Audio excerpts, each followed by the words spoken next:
even if the United States tries to impose a peace or some kind of deal that fails to address the fundamental injustices and inequalities that Palestinians have faced and continue to face, resistance in Palestine and regionally is likely to persist and grow. There have been 2 Palestinian uprisings against Israeli occupation in the past 20 years, and there are warnings of a 3rd one. Israel will find it increasingly difficult to justify its policies to global public opinion, and will face a growing challenge from the international boycott, divestment, and sanctions movement. Efforts to pursue Israelis accused of war crimes in the occupied territories through universal jurisdiction will intensify and may begin to bear fruit. Palestinians in Gaza will refuse to remain besieged, and Palestinian citizens of Israel will continue their own struggle for democracy. I suggested the moment would come when there would be widespread recognition that a 2-state solution is no longer possible. And I think we've also reached that moment.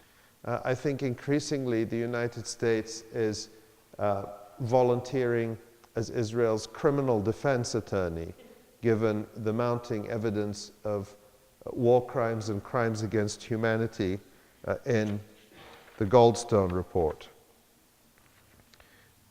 What this adds up to, I would argue, is a systematic effort to destroy the basis of civilized life, the foundations of civilized life for the Palestinian population in Gaza.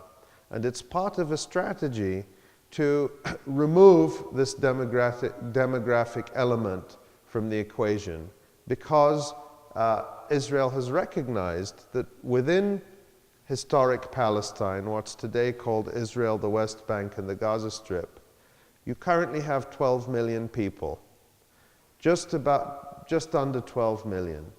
Just over 5 million are Israeli Jews, and just over 5 million are Palestinians, and there's about 1 million who fit neither group. Very soon, the Palestinians will be the majority, if not already today. And Israel is very aware that it is increasingly seen as an apartheid state, an empowered minority ruling over a disenfranchised indigenous majority. And this is undermining even further the consensus about a two-state solution, and bringing us to the moment, I think, where people are starting to ask about the alternatives. And of course, my position for some time has been we ought to be working towards a single state. I think we have to question whether this solid Israeli-Jewish opposition to a one-state solution means that such a solution is nevertheless impossible. Since Israeli Jews are so opposed to a single state, should we only focus on so-called pragmatic or realistic solutions that sell Palestinian rights short? I would argue that when we look at the experience in South Africa, which is not identical but offers some important parallels, that experience suggests otherwise. For me, it's my first time touring this part of the country, and I was also in Western Canada, in BC, in Alberta.